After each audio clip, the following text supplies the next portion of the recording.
होता है, कुछ है नहीं, छोटा सा चैप्टर है, एकदम सस्ता सा।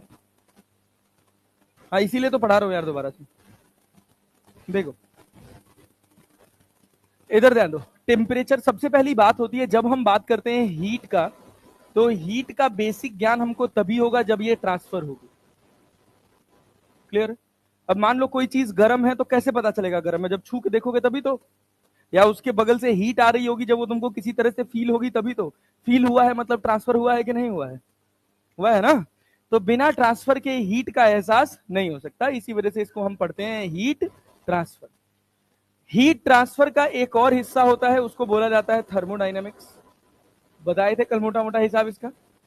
जब हीट ट्रांसफर हो रहा हो, यहां पर हीट ट्रांसफर हो रहा हो और इसमें कुछ काम हो रहा हो, वर्क डन जो है वो जीरो के बराबर ना हो, तो इस तरह के हीट ट्रांसफर को अपन क्या बोलते हैं?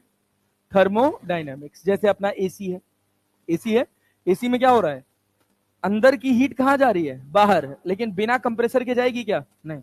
तो काम कौन कर रहा है? कंप्रेसर कर रहा है ना। आपके घर का रेफ्रिजरेटर है, अंदर ठंडा है और बाहर गर्म है, भाई बाहर हीट फेंकता है। कभी देखे हो एसी के पीछे, उसके पीछे, फ्रिज के पीछे हाथ लगा के गर्मी फेंकता है ना? तो कैसे फेंक रहा है? उसके अंदर क्या लगा है? कंप्रेसर। क्या लगा है? कंप्रेसर। वो एक मैकेनिकल काम परफॉर्म कर रहा है। गाड़ी चलती है, इंजन में जो बर्निंग होती है वहां से हीट एग्जॉस्ट के थ्रू बाहर निकलती है और बीच में इंजन क्या क्या करता है? काम परफॉर्म करता है। तो वो सब क्या कहलाता है? थर्मोडाइनमिक। ठंडी के टाइम पे घर का दरवाजा छू दो, जहां लोहे का लॉक लगा उसको छू दो, ठंडा लगता है। बहुत ठंडी पड़ रही हो, जा कहीं लोहे के बेंच पे बैठ जाओ, ठंडा लगेगा। हाँ। तो वहां कोई काम होगा क्या? वहां बस केवल हीट ट्रांसफर हो रहा है जिसमें कोई काम नहीं हो रहा। तो उसी को अपने को यहां पढ़ना है, हीट ट्रांसफर। इसमें क्या होता है, एक आपके पास बॉडी है हॉटर बॉडी, और एक है आपके पास क्या? Colder body. और हीट कहां से कहां जाएगी? हीट कहां से कहां जाएगी? हॉटर बॉडी से कोल्डर बॉडी। क्लियर है? अब इस हॉटनेस और इस कोल्डनेस को मेजर करने के लिए एक टर्म बनाया गया जिसका क्या नाम रखा गया? टेम्परेचर। क्या नाम रखा गया भाई साहब? टेम्परेचर। ठीक है ना? तो जब टेम्परेचर की बात करी जा रही थी तो हमने इसमें कहा कि it is the measurement of degree of hotness और कोल्डनेस। मेजरमेंट ऑफ क्या भाई? Measurement of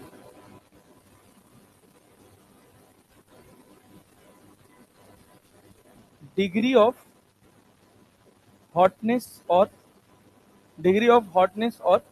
coldness. तो क्लियर है? कोई चीज कितनी गर्म है कितनी ठंडी है उसका मेजरमेंट किसके माध्यम से किया जाता है? टेम्परेचर की।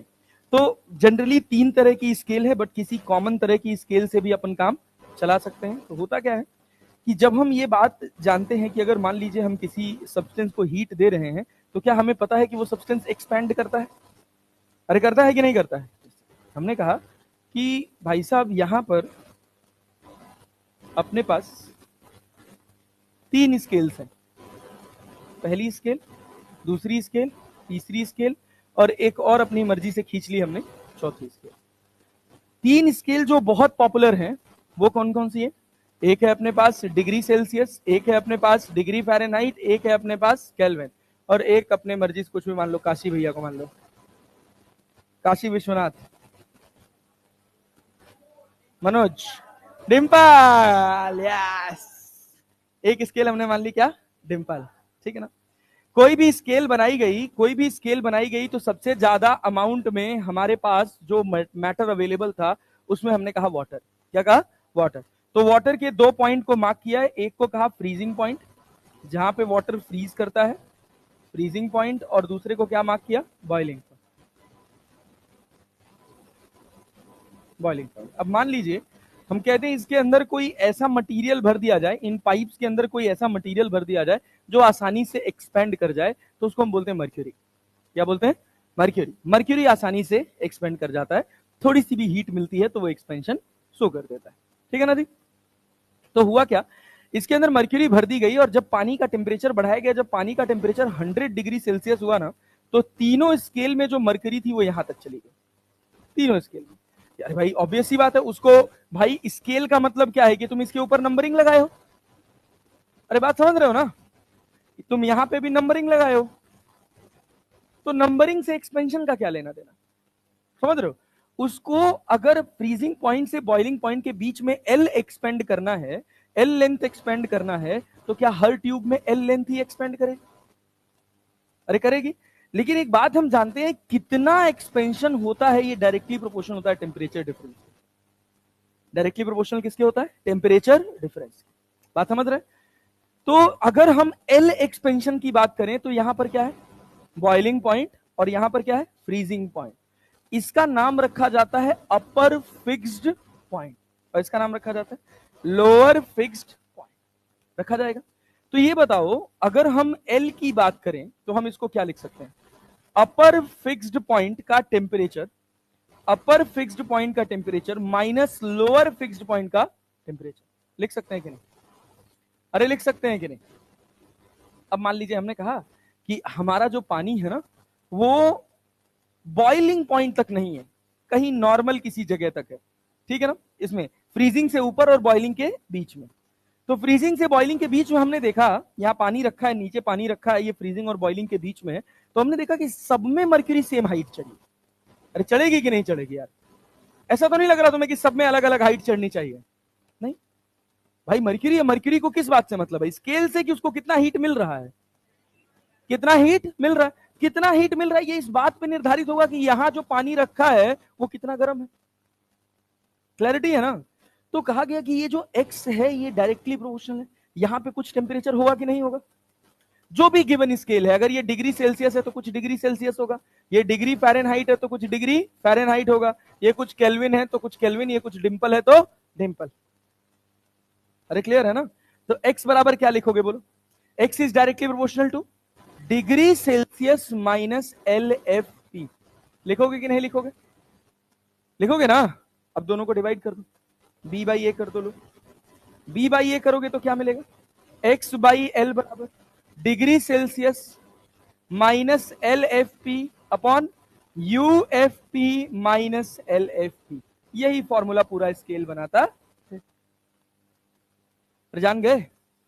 जान गए? अब सोचो, सोचो, जब डिग्री सेल्सियस वाले स्केल की बात की गई तो डिग्री सेल्सियस ने कहा था कि यहां पर होगा 0 डिग्री सेल्सियस और यहां पर होगा 100 डिग्री सेल्सियस। मतलब फ्रीजिंग पॉइंट को अपन क्या बोलेंगे? फ्रीजिंग पॉइंट को 0, बॉइलिंग पॉइंट को 100। बोल नहीं पा रहे यार तुम लोग, आ नहीं रहा है? आ रहा है? डिग्री फ़ारेनहाइट ने कहा कि ये होगा 32 डिग्री फ़ारेनहाइट और ये होगा 212 डिग्री फ़ारेनहाइट। केल्विन ने कहा ये होगा 273.15 और ये होगा कितना? 373.15। क्लियर है?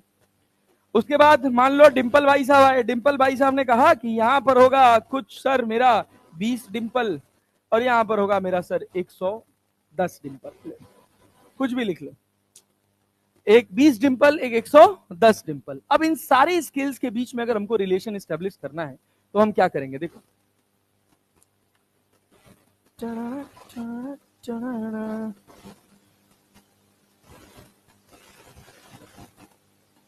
चलो भाई रिलेशन एस्टेब्लिश करो। देखो क्या लिखोगे?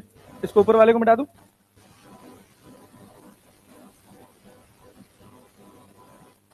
पिछली वाली स्लाइड का है ये, तो इसको मैं से बॉर्डर कर दे रहा हूं और ऊपर लिख दे रहा हूं।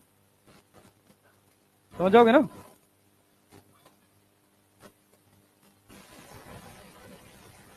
ये इतना हिस्सा था, इस हिस्से से हमने क्या रिलेशन एस्टेब्लिश किया बताओ? क्या किया भाई? 100, यहां देखो डिग्री सेल्सियस वाले में सोचो, तो क्या degree Celsius minus 0 divided by 100 minus 0, क्या 100 लिख सकते हैं? अरे लिख सकते हैं। ये क्या x बाई एल है कि नहीं है? फिर x बाई एल कितना है? Degree Fahrenheit minus minus minus divided by 180। कैसे? 212 माइनस 32। बहुत बढ़िया। उसके बाद क्या? डिग्री केल्विन नहीं होता, केल्विन होता केवल। केल्विन माइनस 273.15, जिसको जनरली 273 लिख लिया जाता है, डिवाइडेड बाई 100, डिवाइडेड बाई 100। अब डिंपल की बात करो, डी माइनस 20 डिवाइडेड बाई 90। क्या कोई भी स्केल बना सकते हैं अपन? यही है पूरा टेम्परेचर का मेजरमेंट, रहे ना? अब हर बार यही सवाल बनाना, इसी फॉर्मूले पर बेस सवाल बनाते चले जाना। देखो क्या कह रहा है, at what temperature the temperature of Celsius and Fahrenheit equalise, कब होता है, -40। अब ये कैसे बनाते हैं अपन, सोचो हम क्या जानते हैं डिग्री सेल्सियस और फ़ारेनहाइट का, अगर हमारे दिमाग में थोड़ा सा पिक्चर क्लियर है तो हम लिख सकते हैं डिग्री सेल्सियस बटे 100 बराबर कितना, डिग्री फ़ारेनहाइट -32 बटे 180।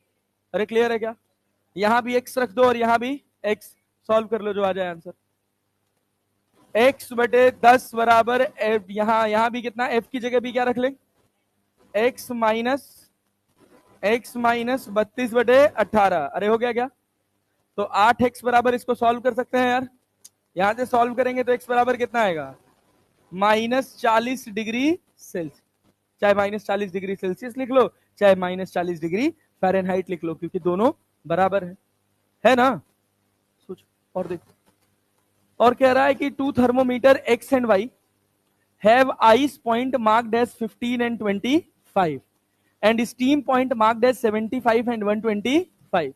When the thermometer of x measures the temperature of a bath at 60 degree on it, what would be the thermometer y read when it is used to measure the temperature of the same bath? क्या है मतलब, क्या अपने पास कितनी scale है भाई, दो, एक ये रही और एक ये रही, दोनों स्केल का फ्रीजिंग और बॉइलिंग पता है, इसका ये 15 है और इसका कितना है 25, इसका कितना है 75 और इसका कितना है 100।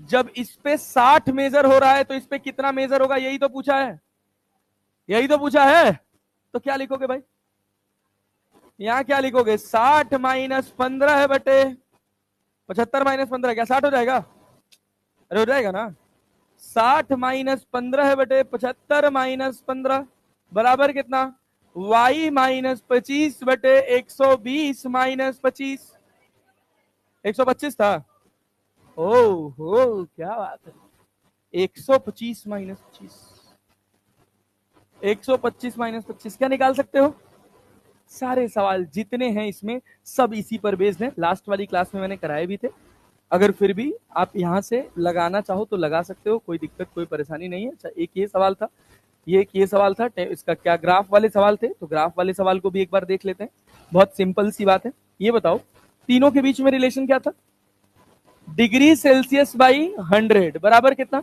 डिग्री फ़ारेनहाइट -32 बटे 180 बराबर केल्विन -273 बटे 100, लिख सकते हैं ना।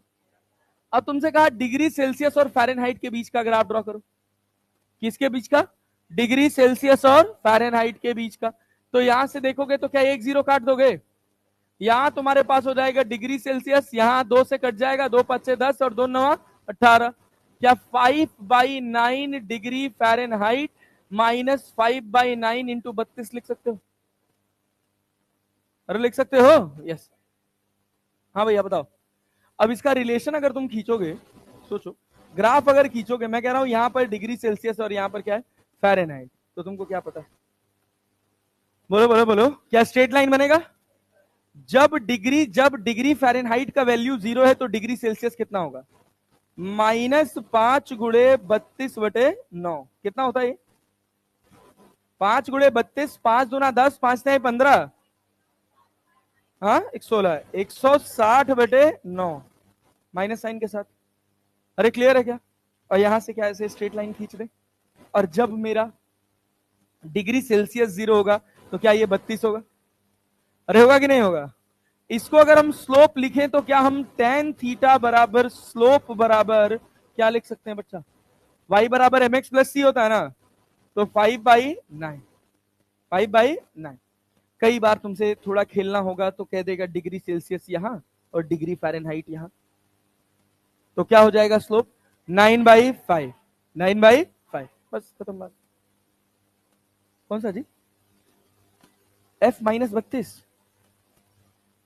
यहां कैसे आया, डिग्री सेल्सियस 0 डालो ना, यहां देखो ना, यहां 0 डालोगे तो 5/9 से 5/9 कट जाएगा, -32 इधर जाएगा +32, समझ रहा है, देख ना वैसे 0 डिग्री सेल्सियस में 32 फ़ारेनहाइट होता है, देख अभी स्केल में पड़ गया ही ना, इधर देख, ये देख 0 डिग्री सेल्सियस पे कितना फ़ारेनहाइट है 32, ठीक है ना, बढ़िया, गुड जॉब। और कोई डाउट है किसी को भाई?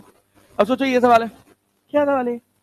The graph AB shown in a figure is a plot of temperature of a body in a degree Celsius and degree Fahrenheit. Then क्या? ABCD, BD, B, slope of line AB 5/9। अगर यहाँ Fahrenheit कर देता, यहाँ degree पे, यहाँ degree Celsius, graph ऐसे चला जाता और 9/5 हो जाता ना। समझदार हो यार तुम लोग। अब देखो अगला हिस्सा है हमारा क्या, ये thermal expansion, linear thermal expansion, ये सब अच्छा पढ़ाना है। मैं तो भूल गया था साला, मैं तो सोचा इसके बाद कैलोरीमेट्री पढ़ा दूंगा। कैलोरीमेट्री हो गया था आंटी, अभी कैलोरीमेट्री में बहुत दम बाकी है। चलो आओ सुनो सुनो सुनो सुनो सुनो सुनो सुनो सुनो सुनो सुनो सुनो सुनो।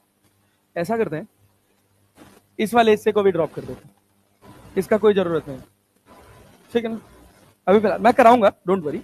थोड़ा सा ना जैसे दिक्कत ये हो रही है कि तुम्हारी क्लासेस में अलग चल रहा है, उधर की क्लासेस में अलग चल रहा है, तो थोड़ा सा प्रॉब्लम हो जाता है, उसमें मुझे पीपीटी बनाने में बड़ा युद्ध हो जाता है। तो दोनों को एटलीस्ट बराबर ले आ दूं। काओ काशी कहां परेशान हो? ये बताओ, कैलोरीमेट्री क्या भाई साहब? कैलोरीमेट्री, ठीक। याद रखे रहना कि थर्मल एक्सपेंशन हम एक बार दोबारा से पढ़ लेंगे, जितने लोग कल वाली क्लास में नहीं थे। वैसे ये मेरी जिम्मेदारी नहीं बनती है, बट फिर भी मैं जिम्मेदार आदमी हूं, ऐसा बस मुझे लगता है। घर वाले, मेरी बीवी कहती तुम, कहती मैं फोटो लगा के रखे हो, तुम साले भूल जाओगे कि तुम्हारी शादी भी हुई है। एक्चुअली एक बार क्या हुआ, मैं अपने दादाजी हैं, वो बहुत दुबले पतले आदमी थे, मैं उनको बैठा के लेके गया, तो गाड़ी में पेट्रोल नहीं था, बाइक से जा रहे थे हम लोग, तो मैं बाइक लगाया पेट्रोल भराने के लिए। वो उतरे, वॉशरूम करने गए, वो बोल के गए कि मैं वॉशरूम जा रहा हूँ, मैं भूल गया। पेट्रोल भराते भराते मेरे ध्यान से उतर गया, मैं गाड़ी बंद किया, टंकी बंद किया, गाड़ी स्टार्ट किया, चल दिया। वो पीछे बोल रहा हूँ दादा कुछ जवाब ही नहीं दे रहे हैं। 5 किलोमीटर बाद देख रहा हूँ दादा है ही नहीं। भाई साहब फिर मैं वापस गया, उनको लेके आया। हाँ नहीं, दादा मुझे बहुत प्यार करते हैं। कह रहे तुम्हारा जीवन कैसे चलेगा बे? चलो आओ देखो, कैलोरीमेट्री। कैलोरीमेट्री का बेसिक मतलब क्या है, कैलोरीमेट्री को हम पढ़ते क्यों? कैलोरीमेट्री हमको दो बातों का ज्ञान देता है। वो ज्ञान क्या है कि जैसे मान लीजिए हम कहे कि ये हमारे पास एक बॉडी 1 है, इसका टेम्परेचर है T1, और ये एक बॉडी 2 है, ये एक बॉडी 2 है, इसका टेम्परेचर है कितना? T2। इन दोनों को हमने मिला दिया, हमने कहा बॉडी 1 का मास है M1 और बॉडी 2 का मास कितना है? M2। इन दोनों को मिला दिया तो ये फाइनल मिक्सचर बना M1 प्लस M2। तो फाइनल मिक्सचर का टेम्परेचर क्या होगा?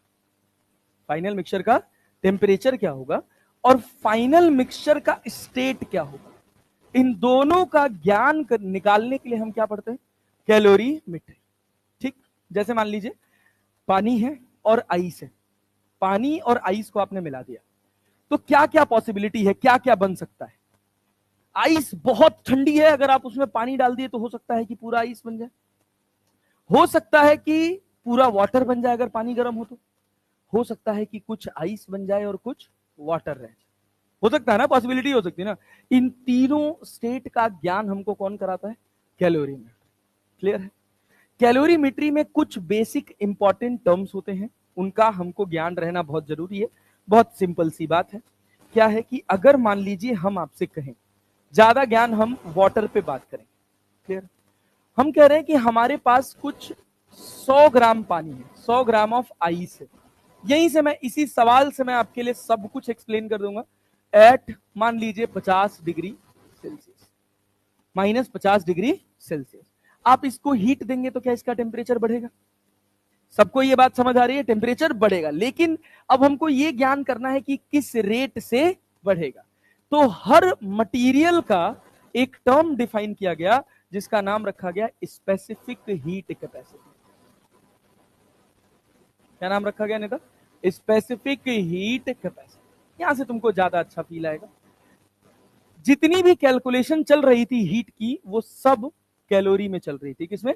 कैलोरी में। क्यों? क्योंकि सबसे पहले हीट को कैलोरी भाई साहब ने डिफाइन किया था, और कैलोरी ने यह कहा था कि हीट एक अलग तरह की फिजिकल क्वांटिटी है जिसका एनर्जी से कोई लेना देना नहीं है। फिर जूल आया और जेपी जूल ने कहा कि I have an effect that is known as heating effect, Joule's heating effect, और उसने कहा कि एनर्जी है हीट। बात समझ रहे हैं ना? तो भाई सवाल पूछा गया कि अगर हीट एक एनर्जी है तो कैलोरी और हीट के बीच में कोई ना कोई रिलेशन होना चाहिए। तो भाई न्यूटन ने जब अपनी गणित गुणा गणित लगाई तो उसने कहा कि भाई साहब हीट जो कैलोरी ने हीट जिसको कैलोरी ने डिफाइन किया था, क्या कहा था? हीट क्या है? हीट क्या है? हीट क्या है? What is heat? सोचो सोचो सोचो सोचो। हॉटनेस और कोल्डनेस क्या है? टेम्परेचर। क्लियर है ना? हीट क्या है? ट्रांसफर ऑफ एनर्जी नहीं, वार्मनेस। हाँ, क्या चीज? Form of energy. ये तो भाई, ये तो न्यूटन ने कहा ना, heat is a form of energy, तो न्यूटन ने कहा ना। कैलोरी ने क्या कहा? हीट वो एक अलग फिजिकल क्वांटिटी है, और कैलोरी ने हीट को डिफाइन ही नहीं किया। उसने कहा कि हीट नाम की कोई चीज है ही नहीं, जो है वो है हीट ट्रांसफर। क्या है भाई साहब? Heat transfer. और कैसे होगा? कैसे होगा? एक बॉडी है जिसके पास हीट ज्यादा है और एक बॉडी है जिसके पास हीट कम है, तो ज्यादा वाली हीट से कम वाली हीट की तरफ फ्लो होगा। ठीक है ना? अभी इसमें बहुत कॉन्ट्राडिक्शन है। अभी जो तुम थोड़ा सा रेडिएशन इस बार सिलेबस से हटा दिया है, वरना तुम पढ़ोगे तो ऐसा तुमको देखने को मिलेगा कि दोनों बॉडीज हीट देती हैं। मतलब मेरे पास कुछ टेम्परेचर है, तुम्हारे पास भी कुछ टेम्परेचर है, मेरा टेम्परेचर ज्यादा है, तुम्हारा टेम्परेचर कम है, तो तुम क्या कहोगे? कि मैंने हीट इनको दी, लेकिन एग्जैक्टली ये है ही नहीं। हाँ हाँ बिल्कुल, कहा नहीं होगा, in the form of energy. ठीक है ना? और जैसे मान लो कंटेनर में पानी गर्म है, अगर उसको तुम इंसुलेटेड कंटेनर में रख दोगे तो भाई उससे हीट कहां बाहर जाएगी? उसके अंदर ही रहेगी ना। तो हीट डिफाइन क्या है? कुछ नहीं, वो तो डिफाइन है रैंडमनेस से ना। जिसका टेम्परेचर ज्यादा है मतलब उसके मॉलिक्यूल्स के बीच में रैंडमनेस ज्यादा है।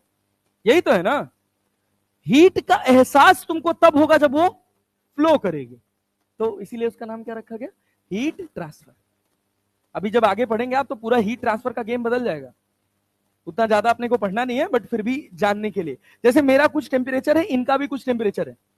आइडियली जो हमें हीट ट्रांसफर से ज्ञान मिलता है वो ये मिलता है कि अगर मेरा टेम्परेचर ज्यादा है, इनका टेम्परेचर कम है, तो मेरी बॉडी से हीट इनकी बॉडी में जाएगी। लेकिन गेम ये है ही नहीं। अगर मेरा कुछ टेम्परेचर है, इनका कुछ टेम्परेचर है, तो इनसे भी मुझे हीट मिल रही है और मैं भी इनको हीट दे रहा हूं। इनसे मुझे कम हीट मिल रही है, मैं इनको ज्यादा हीट दे रहा हूं। बात समझे ना? दुनिया में कोई ऐसी बॉडी होती ही नहीं जो बस केवल हीट ले। अगर कोई बॉडी है जिसका टेम्परेचर 0 केल्विन से ज्यादा है, एब्सोल्यूट 0 से ज्यादा है, तो वो हीट दे भी रही है और हीट ले भी। अगर उसके हीट लेने का रेट ज्यादा है एज कंपेयर टू हीट देने के, तो बॉडी गर्म होगी। बात समझे? अगर हीट लेने का रेट कम है और देने का रेट ज्यादा है, तो बॉडी ठंडी होगी।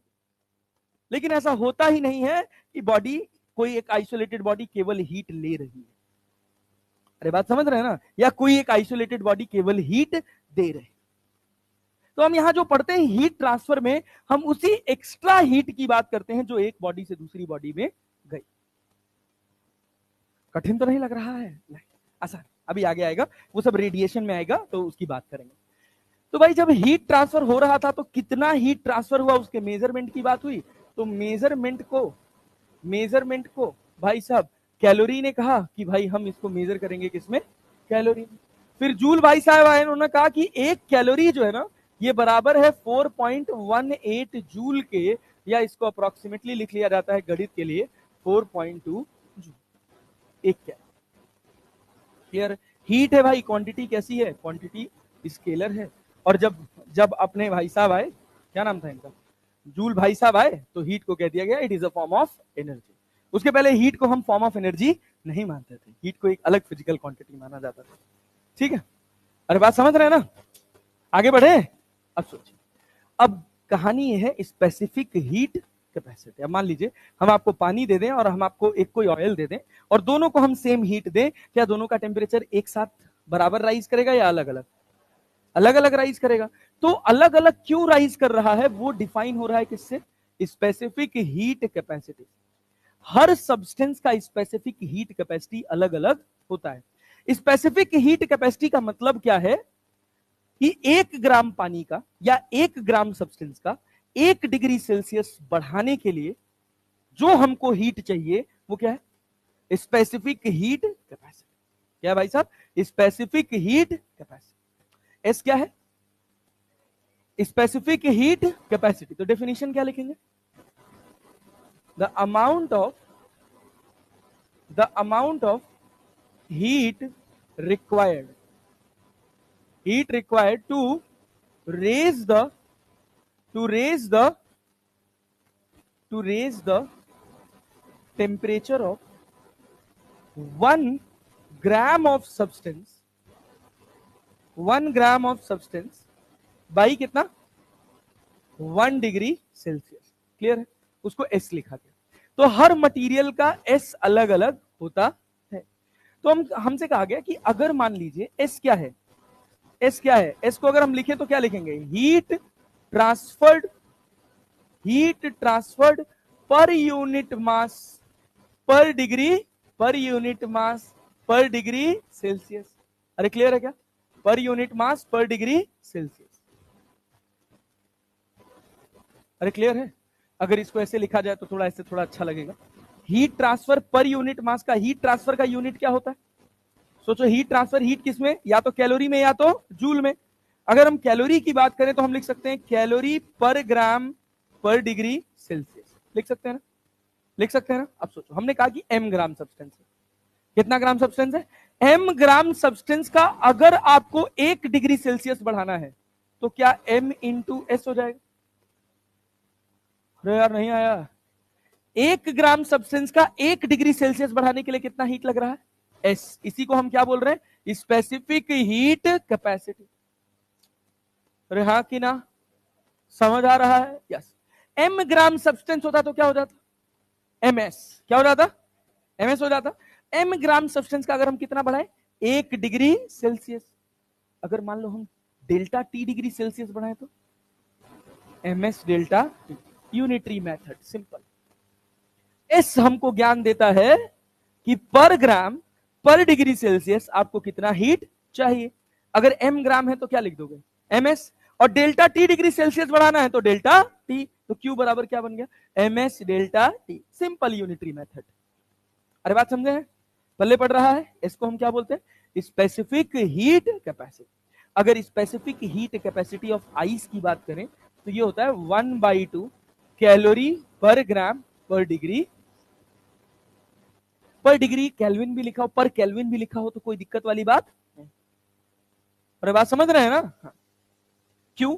क्योंकि डेल्टा टी जो है ये टेम्परेचर डिफरेंस है। डिफरेंस चाहे केल्विन में देखिए चाहे डिग्री सेल्सियस में देखिए, दोनों में सेम रहेगा। नींद आ रहा है?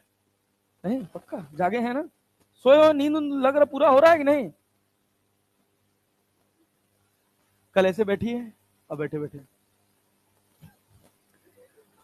भाई साहब, बहुत सही, बहुत बढ़िया। सुना भाई, क्या स्पेसिफिक हीट कैपेसिटी क्लियर हुआ? क्लियर है?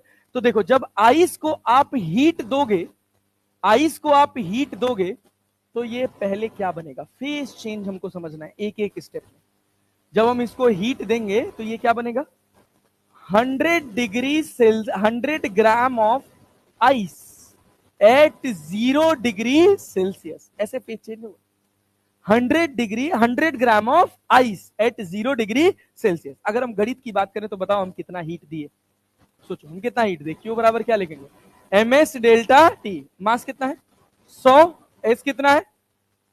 1 की 1/2 डेल्टा टी कितना? 50। तो कितना हो जाएगा? 2 से 25 हो जाएगा क्या? 2500 कैलोरी। 2500 कैलोरी। क्लैरिटी है? पक्का जी? समझ पा रहे हैं? यस। आगे बढ़ते हैं। अब इसके बाद अगर हम फर्दर इसको हीट देंगे तो अब इसका टेम्परेचर नहीं बढ़ेगा। अब जानते हैं क्या होगा? अब इसका स्टेट चेंज होगा।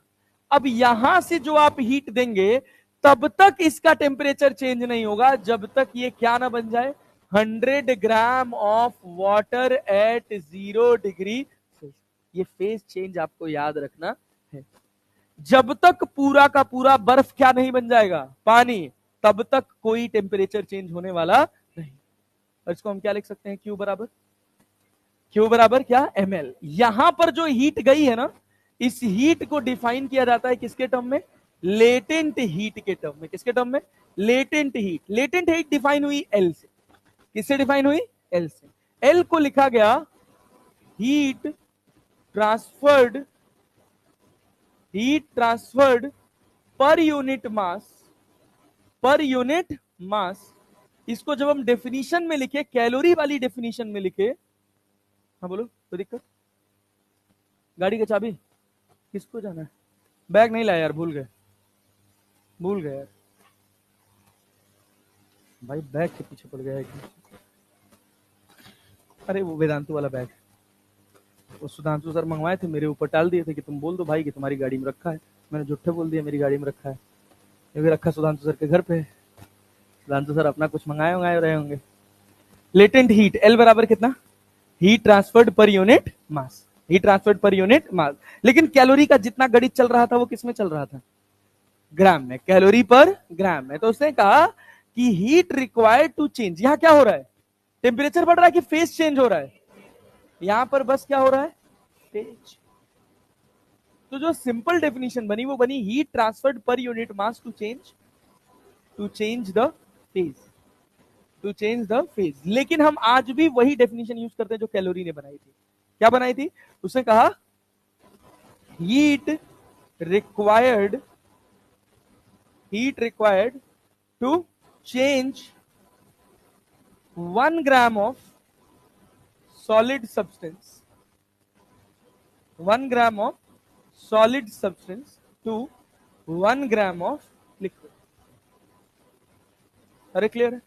और इस L को अब मान लो हम इस L को क्या लिख रहे हैं, कैलोरी पर ग्राम, यही तो लिख रहे हैं ना, ये भी यूनिटरी मेथड है। अब मान लो m मास, m ग्राम होता तो कितना हीट लगता, L है 1 कैलोरी पर ग्राम। अरे क्लैरिटी है ना? अगर हम इसकी वाटर की बात करें तो यह है 80 कैलोरी पर ग्राम। क्लियर है? तो कितना हीट लगा, आप क्या करोगे, Q बराबर क्या कर लोगे, m इंटू L से मल्टीप्लाई कर दोगे, यूनिटरी मेथड। अरे क्लैरिटी है? जैसे हम वाटर की बात करें तो वाटर का L कितना होता है, L ऑफ वाटर कितना है, 80 कैलोरी पर ग्राम। अब सोचो 200 ग्राम है तो क्या करोगे, कितना हीट लगा, 80 गुणे 1 ग्राम में कितना लग रहा है 80, तो 200 ग्राम में कितना लगेगा 80 गुणे 200। खाली यूनिटरी मेथड, बुझ रहे हो कि नहीं? कठिन तो नहीं लग रहा है जी? नहीं, आसान है यार, बहुत सिंपल है। चलो देखो, यहां जो L लगा है भाई, क्या आइस से कहां कन्वर्ट होने में, वाटर में। इस L को बोला जाता है LF, that is equal to क्या बोलते हैं भैया, लेटेंट हीट ऑफ फ्यूजन। सोचो कितना हीट लगा है, मास कितना है जी 100, और L कितना है 80। L कितना है 80, तो ये कितना हो गया 8000 कैलोरी 80 है कैलोरी पर ग्राम। भाई कितना मास था हमारे पास 100 ग्राम, तो हमने क्या लिख दिया 80 कैलोरी पर ग्राम। अब इसके बाद क्या होगा, सोचो, अब ये क्या बनेगा, अब ये वाटर हो गया 0 डिग्री सेल्सियस पे, अब ये 100 डिग्री सेल्सियस ऑफ वाटर तक जाएगा। तो अगली स्लाइड पे चलें, देखो अब ये क्या बनाएगा, बस यही समझना है। अगर ये समझ गए इसके बाद सब बहुत आसान है। क्या बनेगा यहाँ पे 100 डिग्री सेल्सियस ऑफ वाटर, पिछली वाली स्लाइड से आ रहा है 100 डिग्री सेल्सियस ऑफ वाटर। अरे बना ना, कितना ग्राम था 100 ग्राम। तो यहां पर जो हीट मिलेगी वो होगा Q equals to MS delta T। जब टेम्परेचर चेंज होगा, मास कितना है 100, S ऑफ वाटर होता है 1, क्या होता है 1। S यहां पर है क्या, स्पेसिफिक हीट या हीट कैपेसिटी, जो भी लिख लो, specific heat of water. Ice का कितना होता है 1/2, और वाटर का कितना होता है 1 कैलोरी पर ग्राम पर डिग्री सेल्सियस। पर केल्विन भी यही रहेगा, कोई चेंज होने वाला नहीं। अरे क्लैरिटी है ना? यस। चलिए, तो S बराबर हो गया 1 कैलोरी पर ग्राम पर डिग्री। सुनिएगा भाई, अब इसके बाद नहीं था। अब इसके बाद यहां के बाद क्या बनेगा, सोचो कितना हीट गया यहां पर। एच की वैल्यू 1, डेल्टा टी कितना है, 0 से क्या हुआ है 100, तो क्या 10,000 कैलोरी लिख लें, 10,000 कैलोरी। अब इसके बाद क्या बनेगा, वेपर बनेगा क्या, पागल हो, वेपर ही बनेगा। क्या बनेगा, 100 डिग्री सेल्सियस ऑफ वेपर या स्टीम, दोनों नाम होता है। जब तक ये पूरा का पूरा पानी स्टीम नहीं बन जाएगा तब तक उस स्टीम का टेम्परेचर बढ़ने वाला नहीं। तो यहां भी जो हीट गई है वो किस में गई है, फेज चेंज में। फेज चेंज में जो हीट गई उसका क्या नाम है, क्या नाम है भैया, लेटेंट हीट। और वेपराइज कर रहा है तो इसका नाम रख दिया गया latent heat of vaporisation, latent heat of vaporisation. इसको भी डिफाइन किया जाता है एल से, कहीं एलवी भी लिखा होता है। अब एलवी जो वाटर का है वो कितना है, 540 कैलोरी पर ग्राम। मतलब 1 ग्राम पानी को 100 डिग्री सेल्सियस वाटर से क्या बनाना हो, 100 डिग्री सेल्सियस वेपर, तो आपको कितना हीट चाहिए, 540 कैलोरी। अगर एम ग्राम हो तो m इंटू 540, तो जो हीट गया उसको लिखा गया Q बराबर m इंटू एल। तो L यहां LV, कोई दिक्कत है। अभी हम पानी की बात कर रहे हैं, पानी की जगह कुछ और होगा तो उसका LV हमको गिवन होगा। क्या खटर पटर कर रहे हो यार, छोड़ दो ना। अब इसके बाद क्या होगा भाई, अब तो स्टीम बन गया। अब इस स्टीम के बाद शुरू होती है इंजीनियरिंग। इस स्टीम का टेम्परेचर बढ़ाया जाता है, बढ़ाया जाता है, बढ़ाया जाता है। ये जो स्टीम बनती है इसको बोलते हैं वेट स्टीम। क्या बोलते हैं, वेट स्टीम। जैसे 100 डिग्री सेल्सियस पे कोई पानी उबल रहा हो, तुम ऐसे हाथ लगा दो तो तुम्हारा हाथ गीला हो जाएगा, ठीक है ना। ये वेट स्टीम पहले कन्वर्ट होती है ड्राई स्टीम में, वो स्टीम जो रोटी से निकलती है। कभी मान लीजिए रोटी बना रहे हैं और फट जाए तो जो स्टीम लगती है, जलता है ना, फिर वो ड्राई स्टीम कन्वर्ट होती है सुपर सैचुरेटेड ड्राई स्टीम, जिसका टेम्परेचर अप्रोक्सीमेटली होता है 600 से 1000 डिग्री सेल्सियस। अब वो छू के निकल जाए ना आपको, वो बॉडी गया, वो पार्ट गया। और इस स्टीम का यूज किया जाता है बॉयलर्स में। कभी सुने कोयले से इलेक्ट्रिसिटी जनरेट होती है, तो कोयले से नहीं होती, उस कोयले का काम बस पानी गर्म करना है। कोयले की कैलोरीफिक वैल्यू बहुत हाई होती है, कोयला इलेक्ट्रिसिटी नहीं देता है, समझ रहे ना। कभी सुना है कि यूरेनियम से इलेक्ट्रिसिटी जनरेट होती है, सुने हो ना, सुने हो ना। उस यूरेनियम का बस एकमात्र काम है पानी गर्म करना। अरे बात समझ रहे, कोई है क्या करता है, इस पे कुछ हो रहा था क्या, क्या, हाँ, ब्लूटूथ कनेक्टेड है, अच्छा ओके। तो कुछ खतरनाक नाम तो नहीं आ रहा था, बदमाशी मत करना यार, उल्टा पुल्टा हरकतें मत खराब करो बस, और सब ठीक है। तो भाई अपने को उधर से कोई मतलब नहीं है, हम बस मुद्दे की बात करेंगे कि यहां के बाद हमारा क्या होगा, टेम्परेचर क्या बढ़ेगा, बढ़ेगा। टेम्परेचर इंक्रीजेस, किसका भाई, स्टीम का। अब यहां पर जो हीट लगेगी टेम्परेचर बढ़ाने में वो क्या कहलाएगी, एमएस डेल्टा टी। और यहां एस ऑफ स्टीम, ये कितना होता है 1/2 कैलोरी पर ग्राम पर डिग्री सेल्सियस। अरे बात समझ गए। मोटा मोटा पूरे कैलोरीमेट्री में हमको 2 फॉर्मूला पढ़ना है, एक है Q बराबर एमएस डेल्टा टी और एक है Q बराबर ml, यही 2 है। इसके अलावा और कोई फॉर्मूला नहीं है। ml कब यूज करेंगे, जब क्या होगा, फेज चेंज।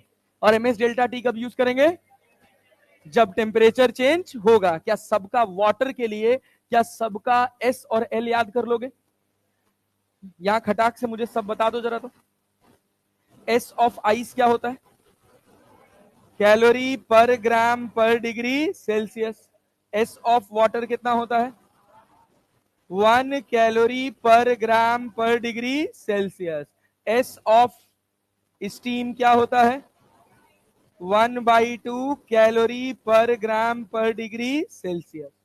अरे होता है, यस, बहुत बढ़िया, गुड जॉब। अब एक बात बताओ, हाँ भाई, क्या क्या क्या, हाँ भाई, एल, एल क्या है, एल क्या है, 2 है, एल एफ है, कितना है 80 कैलोरी पर ग्राम। एलवी कितना है 540 कैलोरी पर ग्राम। ये सब सबके लिए है, केवल पानी के लिए, पानी की अलग अलग स्टेट्स के लिए, आइस के लिए, लिक्विड के लिए और वेपर के लिए।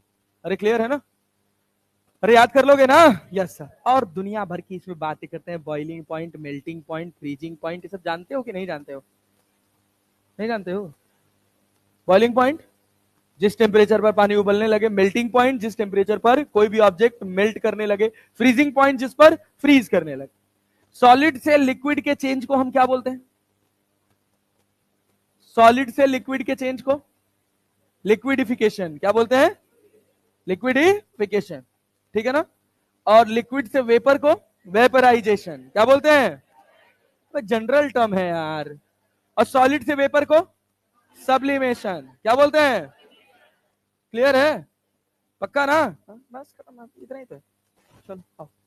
अब ये देखो, सुना सुना सुना सुना, वही पुराना सवाल, अपना घिसा पिटा सवाल, उसी से कैलकुलेशन शुरू करेंगे। हम कह रहे हैं कि हमारे पास है 100 gram of water at -20 degree Celsius. इसको तुमने हीट देते रहना है। क्या करना है? कुछ हीट देते रहना। हम कह रहे हैं कि हम इसको हीट दे रहे हैं एक constant heat, that is C joule per second. Heat कितना दे रहे हैं? C joule per second. इतनी हीट हम इसको दे रहे हैं। सुनना, Q बराबर हमने लिखा सी जूल पर सेकेंड। अभी हम सी की वैल्यू को भी डिफाइन करेंगे, ठीक है ना? कि सी की वैल्यू हम क्या रख रहे हैं? 10 कैलोरी। जूल भी मत लिखो, कैलोरी लिखो, क्योंकि सारी कैलकुलेशन हमारी किसमें चलेगी? कैलोरी। तो हम लिख रहे हैं सी कैलोरी पर सेकेंड। ये कांस्टेंट हीट हम इसको दिए जा रहे हैं, दिए जा रहे हैं, दिए जा रहे हैं। क्या होगा जब देते जाओगे? तो इसमें चेंज होगा कि नहीं होगा? अरे होगा ना? सोचो पहले क्या होगा। पहले ये 100 degree Celsius of water, water तो हो ही नहीं सकता, क्या होगा ये? Ice. 100 degree Celsius of ice, कितने डिग्री सेल्सियस? कितने? 100 ग्राम ऑफ आइस एट कितने डिग्री सेल्सियस? -20 degree Celsius. क्या होगा अब ये? इसको क्या बनना है? 0 डिग्री सेल्सियस ऑफ वाटर की पहले ice. Good job. 0 degree Celsius of ice कितने ग्राम का है? क्या Q बराबर MS डेल्टा T? कितना हीट दिए भैया? M कितना है? M कितना है? S कितना है? और डेल्टा T कितना है? 20। कितना आया? 1000 कैलोरी। आया कि नहीं आया? 1000 कैलोरी। क्या इसको हम 1 किलो कैलोरी लिख सकते हैं नेता? अरे क्लियर है क्या? यस। इसके बाद क्या होगा? हाँ? क्या हो? कहां खोए हो तुम? याद आ रहा है क्या मम्मी पापा का? हाँ? घर नहीं गए थे? गया था। शादी होने वाला है इतना जल्दी?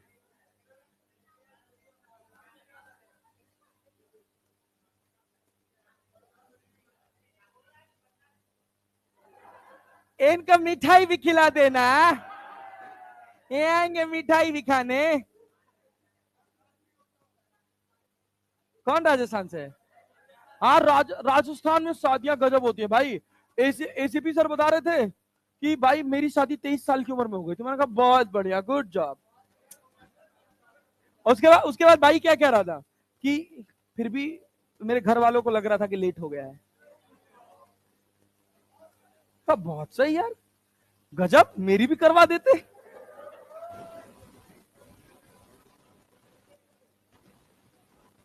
मतलब मैं बताऊं, सही उम्र में शादी कर लो। तो अगर अगर घर परिवार की इतनी कैपेसिटी है कि थोड़ा तुम्हें पाल वाल सकते हैं 2-4 साल, तो शादी 22-23 में कर लेनी चाहिए।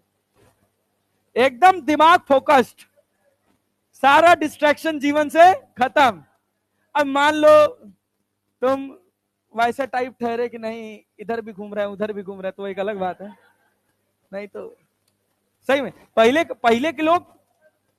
के लोग हाँ, लड़की का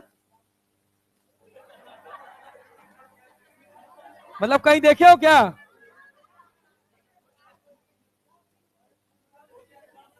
कह रहे डॉक्टर बन जाओ तब करेंगे। हाँ?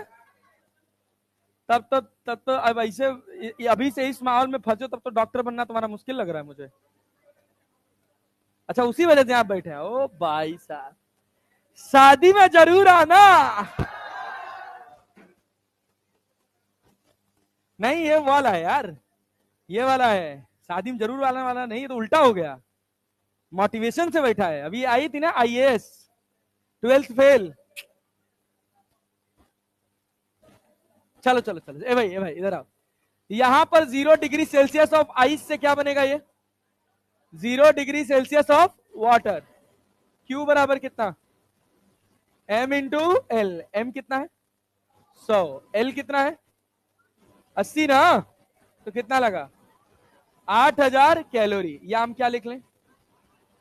8 किलो कैलोरी लिख सकते हैं। यस। सुनना बच्चा, अब दूसरी बात। अब हम कह रहे हैं,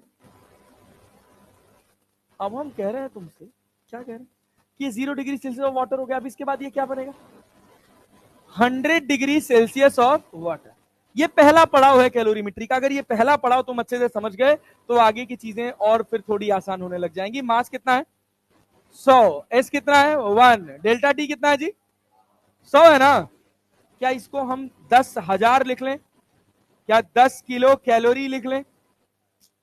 नहीं आया? आया जी? Yes sir. इसके बाद क्या बना? इसके बाद क्या बना? 2 डिब्बा हटाना है यार इसमें।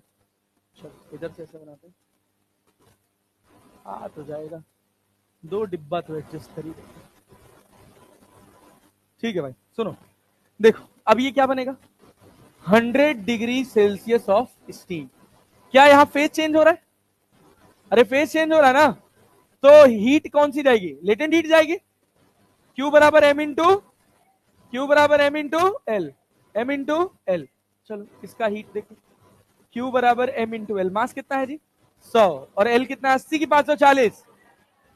तो 54000 मतलब 54 किलो कैलोरी। अरे समझ आया क्या? ये हो गया अपने पास 54 किलो कैलोरी। अब सुनना, अब इसके बाद अगले पड़ाव पर चलते हैं। अगला पड़ाव का डिब्बा आगे तो नहीं आएगा, नीचे खींच देते हैं। यहाँ खींच आ जाएगा, लेकिन हटाना नहीं।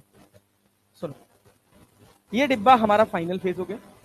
हम इस डिब्बे में कह रहे हैं, कहां से शुरू किए थे? -20 से शुरू किए थे। चल इसको हम कर देते हैं प्लस 120 कर देते हैं। इसको हम कर दे रहे हैं कि ये अब बन गया 120 degree Celsius of steam. Clear? कितने ग्राम है? 100 ग्राम। 100 ग्राम है। तो ये बनने में कितना हीट लगा होगा? Q बराबर ms डेल्टा टी। अरे मास कितना है जी? 100। S कितना है? डेल्टा टी कितना है? 20। क्या 1 किलो कैलोरी? 1000 ना भाई। 1000 कैलोरी का मतलब है 1 किलो कैलोरी। ये सब निकालना मुद्दे वाली बात नहीं थी। मुद्दे वाली बात थी इसकी एनालिसिस। इस सवाल की 2 एनालिसिस संभव है। ठीक है ना? पहले हम इसको कॉपी कर लें, फिर उसके बाद दोनों एनालिसिस समझाएं। देखो हुआ क्या। हमने कहा कि हमको लिखना है कि हम टोटल हीट कितना दिए वर्सेस हमारा कितना टेम्परेचर पड़ा। Temperature versus heat supply. Clear? यहां पर तुमने 100 degree Celsius, sorry -20 degree Celsius of ice से 0 डिग्री सेल्सियस ऑफ आइस बनाने में कितना हीट खर्चा किया? 1 किलो कैलोरी। टेम्परेचर बढ़ा कि नहीं बढ़ा? पहले कितना था? -20। -20 से कितना हो गया? 0। क्या Q जो है ms डेल्टा टी में अगर हम देखें तो क्या Q directly proportional delta T के है? Q directly proportional to delta T है ना। तो ग्राफ कैसा बनेगा? कैसा बनेगा? Straight line. Straight line passing through origin. ये बना -20 डिग्री सेल्सियस। अब इसके बाद क्या हुआ? यहां तक कितनी हीट खर्च कर दिया? 1 किलो कैलोरी। इसके बाद जो तुम हीट दिए उससे क्या टेम्परेचर बढ़ा है? 0 डिग्री सेल्सियस आइस से 0 डिग्री सेल्सियस वाटर कितना हीट गया? 8 किलो कैलोरी। टोटल कितना चला गया? 9 किलो कैलोरी। गया कि नहीं गया? नहीं आ रहा है? आ रहा है। इसके बाद क्या हुआ? क्या टेम्परेचर बढ़ा? टेम्परेचर बढ़ा। बहुत टेम्परेचर बढ़ा। कितना बढ़ गया? 100 डिग्री सेल्सियस। और कितना हीट लगा?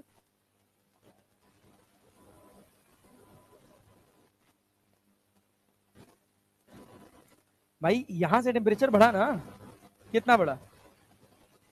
हाँ, 10 किलो कैलोरी और लगा, तो कितना हो गया टोटल? 19 kilo calorie. अरे क्लियर है? फिर उसके बाद क्या टेम्परेचर बढ़ा? क्या लाइन सीधी रही? लाइन सीधी रही कब तक? 54 तक या 54+19? अरे टोटल, यहां तो टोटल हीट लिख रहे हो ना, तो 9 4 13 73 हो जाएगा क्या? 73। तो ये कितना हो गया? 73 किलो, 73 किलो कैलोरी। उसके बाद क्या हुआ? क्या फिर टेम्परेचर बढ़ा? फिर टेम्परेचर बढ़ा, कहां तक गए? 120। अब कितना हीट दिए हो? कितना हीट दिए हो? कितना? अरे एक और दे दिए तो ये कितना हो गया? 74 किलो कैलोरी। अरे गया कि नहीं गया? अरे क्लैरिटी है? अब ऐसा ग्राफ निकल के आया, ये वाली लेंथ मैं कहूं L1 और ये वाली लेंथ मैं कहूं L2, कौन ज्यादा? L1 की L2 कौन ज्यादा? तो ये बात क्लियर है कि L2 जो होगा वो बड़ा होगा किससे? अच्छा अगर तुम ध्यान दो तो मैं कहूं कि इस वाली जगह पर बस केवल सॉलिड फेज होगा कि नहीं होगा? इस वाली जगह पर सॉलिड होगा, लिक्विड होगा, या सॉलिड प्लस लिक्विड होगा? सॉलिड प्लस लिक्विड, क्योंकि कन्वर्जन हो रहा है। और यहां पर बस क्या है? यहां पर क्या है? Liquid plus gas, liquid plus gas. और यहां पे क्या? क्या सारा फेस क्लियर हो रहा है? हम कह रहे हैं ये एंगल θ1, हम कह रहे हैं ये एंगल θ2, और हम कह रहे हैं ये एंगल थीटा। क्लियर है ना? सुनना, वाई एक्सिस पे क्या है? टेम्परेचर, और एक्स एक्सिस पे क्या है?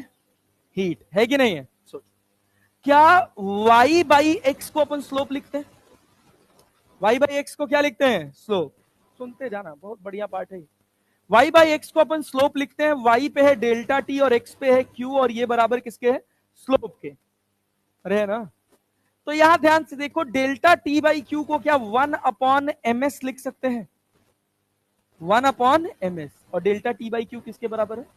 स्लोप के। किसके बराबर है? स्लोप। तो क्या हम ये कह सकते हैं कि मेरा स्लोप जो है वो इनवर्सली प्रोपोर्शनल है किसके? एस। नहीं आया। स्लोप क्या इनवर्सली प्रोपोर्शनल है एक्स के? ये बात समझ आ रही है? नहीं आ रही है? बहुत घटिया रिस्पॉन्स है। क्या डेल्टा टी बाई क्यू को 1/ms क्यू लिखा, ये समझ आया? डेल्टा टी को ऊपर और क्यू को नीचे क्यों लिखा, समझ आया? क्योंकि स्लोप किसके बराबर है? y by x. तो y का वेरिएबल ऊपर और x का वेरिएबल, तो इसका s कितना है? 1/2। इसका s कितना है? 1/, यहां पे एंगल θ1, यहां पे θ2, यहां पे θ3, तो हम क्या लिख सकते हैं? θ1 बराबर θ3। क्लियर है? यहां पे s कितना है? ज्यादा है क्या? यहां पे s ज्यादा है ना, तो स्लोप, स्लोप तो क्या हम ऐसे लिख लें? अरे लिख लें, यहीं से इसको उठा के ऐसे लिख दिए। जस्ट घर जाके एकदम बढ़िया से इसको साफ सुथरा नोट कर, पल्ले पड़ा, मोटा मोटा हिसाब पल्ले पड़ा। अब इसी कहानी को एक और तरह से एनालाइज किया गया। वो क्या? Temperature versus time. जहां क्यू लिखा था वहां क्या लिख दिया? टाइम। क्या लिख दिया? टाइम। अब सुनो, बहुत आसान है, कुछ है नहीं। देखो, हमने कहा कि ये जो सी कैलोरी पर सेकेंड तुमको दिख रहा है, इस Q per unit time, per unit time के ऊपर ऐसे डॉट भी लगा के लिखते हैं, ये हमने दे दिया आपको 1 कैलोरी पर सेकेंड, या 1 किलो कैलोरी पर सेकेंड। क्या दे दिया? सीधे बैठो यार, क्या दे दिया भाई? 1 किलो कैलोरी पर सेकेंड। क्लियर है ना? ये बताओ, यहां से यहां बनने में कितना समय लगा? 1 सेकेंड। कितना लगा? कितना लगा? 1 सेकेंड। यहां से ये बनने में 8 सेकेंड, यहां से ये बनने में, और यहां से ये बनने में, और यहां से ये बनने में फिर 1 सेकेंड लगा। लगा कि नहीं लगा? टोटल कितना सेकेंड लगा? सोचो, टोटल कितना? 55 कैसे है? क्या यहां 1 हो गया और यहां 8 हो गया? 8 1 9, 9 9 10 19, 19 और 54 73, 73 और 1 74। टोटल कितना समय लगा? कितना समय लगा? 74 सेकंड। समझ आया? ये क्या था? हीट सप्लाइड पर सेकेंड। अरे क्लैरिटी है? तो हमारे पास जो फॉर्मूला है Q बराबर ms डेल्टा टी का, वो हीट सप्लाइड पर सेकेंड है या टोटल हीट है? क्या है भाई साहब? Total heat. टोटल, हमने कहा कि अगर हमने इसको dt समय में हीट दी तो इसका टेम्परेचर बढ़ा dt। क्लियर? और Q जो लिखा जाएगा वो लिखा जाएगा C dt। बोलो आके C स्मॉल dt। नहीं आया? ये तो नहीं आया होगा पक्का, हम गारंटी के साथ बता सकते हैं। C क्या था? कैलोरी पर सेकेंड। कैलोरी पर टी टाइम में तुमने कितना हीट दिया? C into T. उसी टी को अगर हम बहुत छोटा कर दे तो क्या लिख दें? C dt। अब समय बहुत कम है तो टेम्परेचर चेंज भी बहुत, तो हम क्या लिखे? C dt बराबर ms dt। C क्या? C dt क्या है? Total heat supplied. कितने टाइम में? यार तो गजब आदमी, ना घटिया रिस्पॉन्स करते हो ना, मूड खराब हो जाता है। हम टी टाइम की बात कर रहे हैं। कितने टाइम की बात कर रहे हैं? टी टाइम का। कितना हीट दिए? C की C into T. C into T, time को स्मॉल टी से और टेम्परेचर को कैपिटल टी से। तो C इंटू स्मॉल टी दिए ना, ये किसके बराबर है? ms डेल्टा टी के। तो डेल्टा टी, हाँ वही dt डेल्टा टी, जो भी टेम्परेचर चेंज, ठीक है, पढ़े रहने दो। ये डेल्टा टी है। टी क्या होता है? एक तरीके से चेंज इन टाइम ही तो है। अभी हम घड़ी में देखे 12 बज रहा है, देख रहे हैं 12:15 हो गया। कितना समय लगा? 15 मिनट। कितना समय लगा? 15 मिनट। तो हम क्या लिखें इसको? अब लिख लें C delta T. C delta T लिख लें। बस क्या निकालें इसे? Q बराबर ms डेल्टा टी से इसको निकालें। Q क्या है? हीट सप्लाइड पर सेकेंड या total heat supplied? Total heat supply. अच्छा, अब हम कहें कि हमको अपना वही ग्राफ ड्रॉ करना है, लेकिन अब हमको जो ग्राफ खींचना है वो टेम्परेचर वर्सेस टाइम का खींचना है। तो हम कहें कि भैया यहां से इस डेल्टा को अगर मैं डी लिख दूं तो क्या मैं dt बाई dt बराबर C अपॉन ms लिख सकता हूं? नहीं आया? यहां पे क्या है? टेम्परेचर। नीचे क्या है? टाइम। तो dt बाई dt को क्या हम स्लोप लिख सकते हैं? और स्लोप बराबर कितना हो गया? C upon ms। फिर स्लोप किसके बराबर आ गया? Inversely proportional to s। क्या फिर वही सेम ग्राफ बन जाएगा? अरे यही तो बनेगा, बस फर्क क्या होगा? जहां हीट आ रहा था वहां क्या आ जाएगा? टाइम। यहां टाइम बताओ। अरे भाई -20 से शुरू किए हो ना, टाइम कितना? 1 सेकेंड। कितना और लगा? 8। तो यहां कितना हो जाएगा? 9। फिर कितना? कितना? 19 सेकेंड ना। फिर कितना? 73। फिर कितना? 74। 74 सेकेंड। फिर अगर तुम एक बात ध्यान से देखो, एक बात ध्यान से देखो, ये गैप कितना है? ये टेम्परेचर है ना। कितना यहां से यहां कितना बढ़े हो? 100 से 20 गए हो ना। और ये कितना समय लगा है? 1। यहां देखो, -20 से कितना गए हो? 0। तो ये कितना है? 20। और ये कितना है? 1। क्या स्लोप परपेंडिकुलर अपॉन बेस होता है? तो ये थीटा है तो ये भी क्या होगा? थीटा। मतलब इसको θ1 बोले, इसको θ2 बोले और इसको θ3। तो क्या हम लिख सकते हैं? θ1 बराबर θ3 और less than greater than theta. क्यों? क्योंकि जिसका s ज्यादा है उसका स्लोप कम है। क्लियर है क्या? This is the complete analysis of phase change. अरे समझ आया? नोट करो, चल लिखो। ये हुआ था, ये हुआ था लास्ट वाली क्लास में। थोड़ा इतना ही हुआ था बस, मतलब ये था अपने पास। पढ़ा दूं, कर लोगे? आज एक दिन मैनेज कर लेना, उसके बाद फिर अगली वाली क्लास से लिखवा दूंगा। थोड़ा सा फिर अपना पेस अच्छा हो जाएगा, सही जगह पे आ जाएंगे। क्लास अपनी कितने बजे तक की है? 11:30 तक की ना? हाँ, 11 तक, 11:15 तक। कैसे? हाँ 11:15 तक है, लेकिन थोड़ा खींच लेंगे।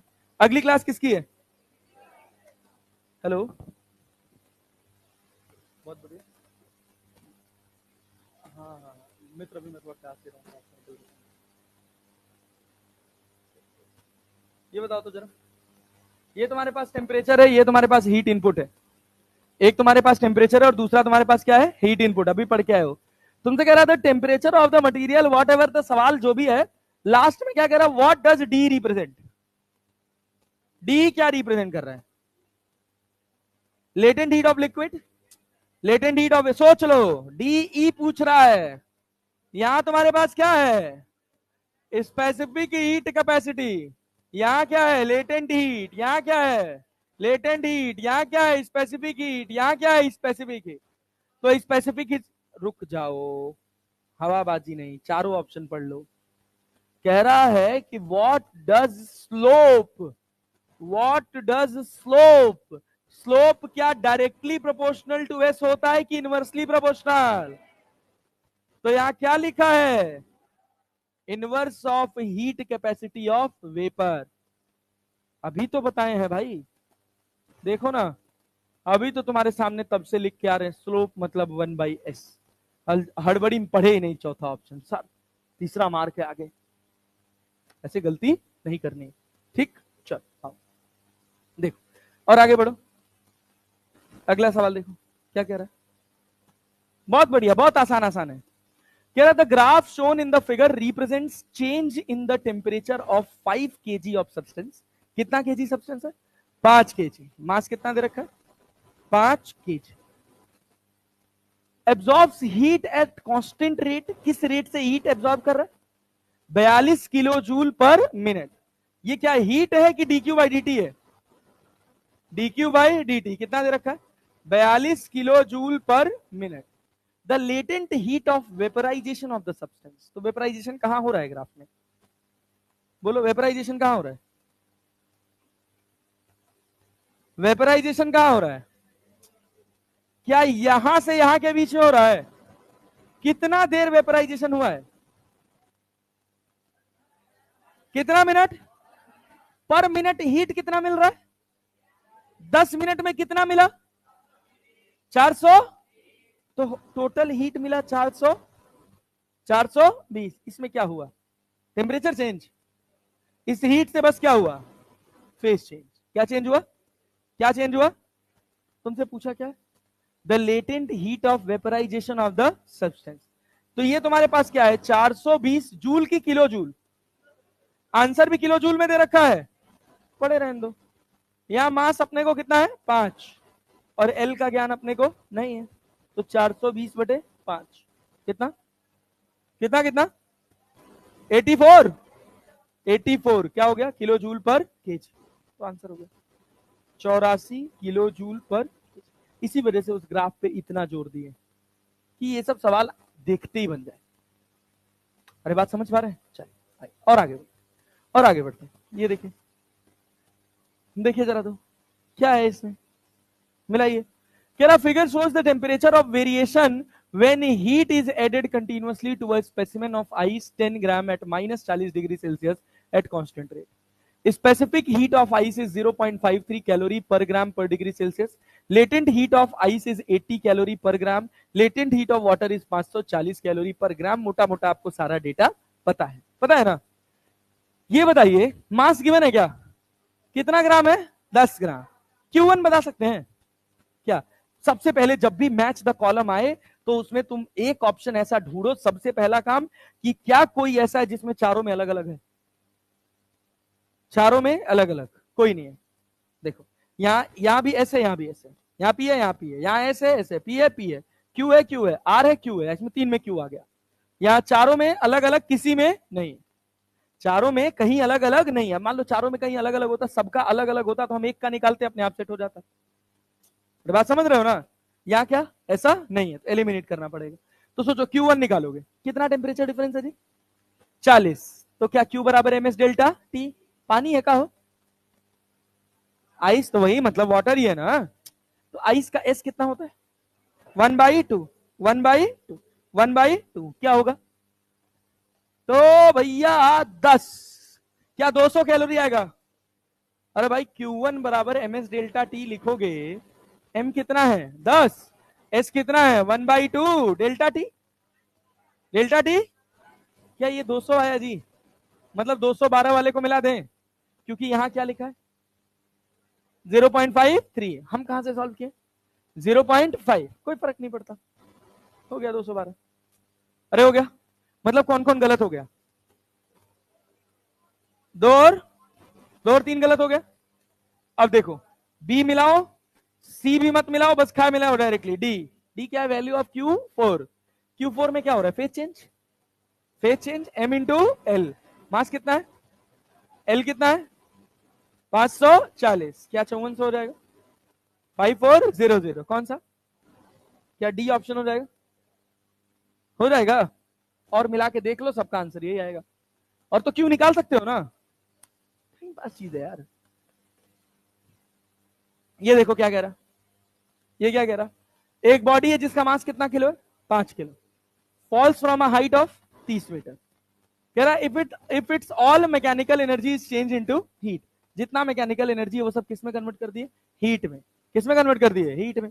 Then heat produced will be, heat produced will be, कितनी एनर्जी है इसकी शुरुआत में, एट द टाइम जहां से इसको रिलीज किया गया, mgh, वो सब किस में कन्वर्ट हो गए, हीट में। किसमें, हीट में ना। mgh से जो एनर्जी मिलती है वो कैलोरी में मिलती है कि जूल में। मास कितना है जी 5, जी कितना है 10, एच कितना है 30, कितना 1500 जूल ना। कितना कैलोरी 1.5। एक जूल में कितना कैलोरी होता है, एक कैलोरी में कितना जूल 4.2, एक कैलोरी में कितना 4.2 जूल। क्लियर है, तो एक जूल में 1/4.2 कैलोरी।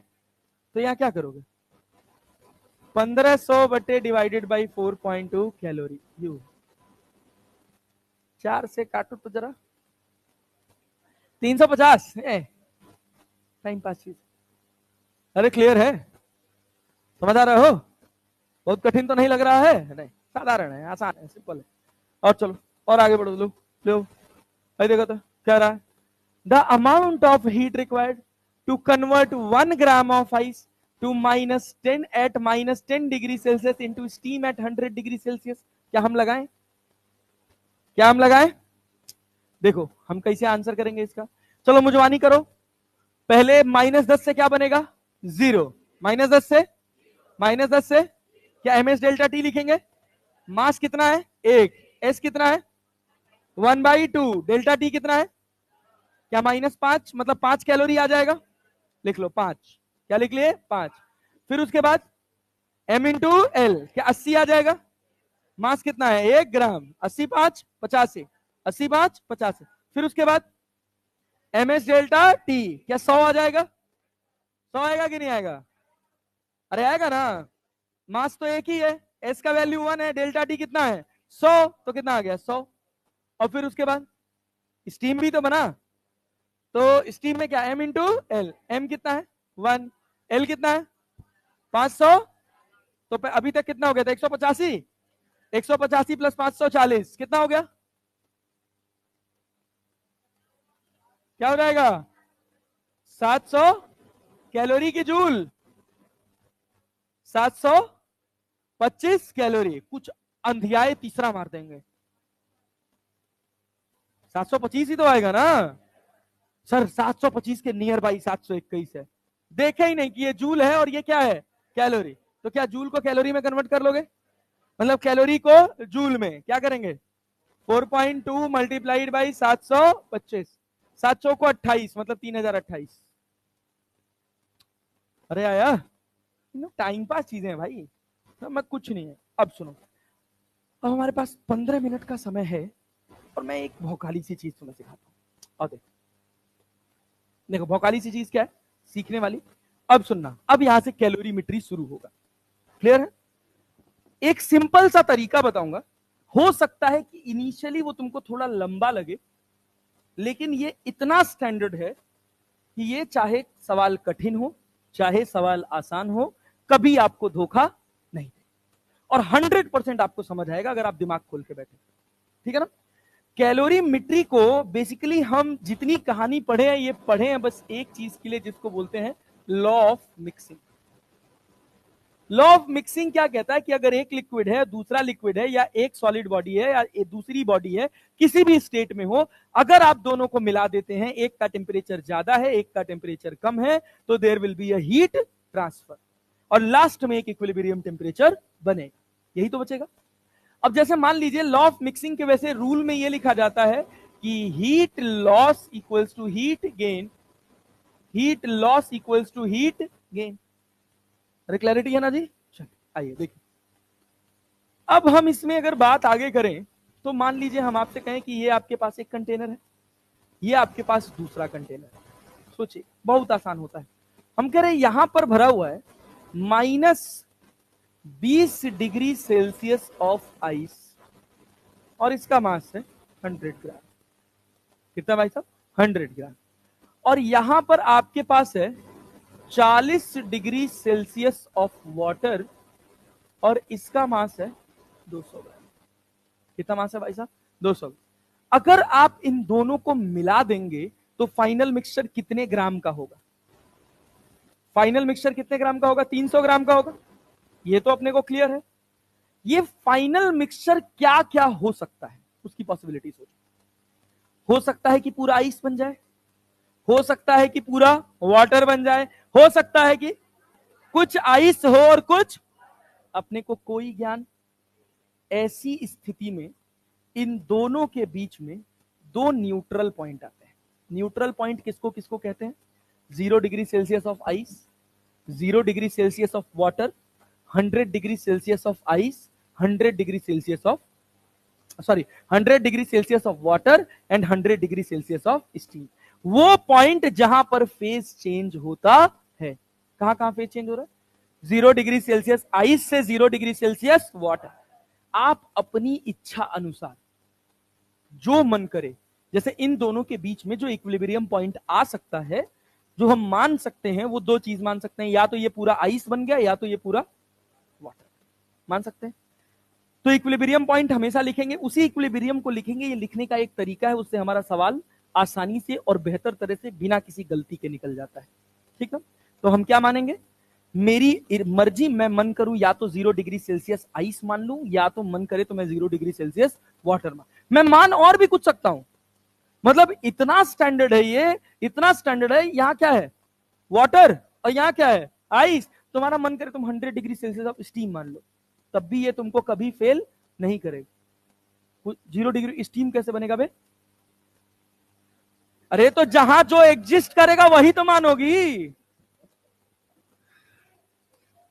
अब तो भाई चार ही चीज तो एग्जिस्ट कर रहा है।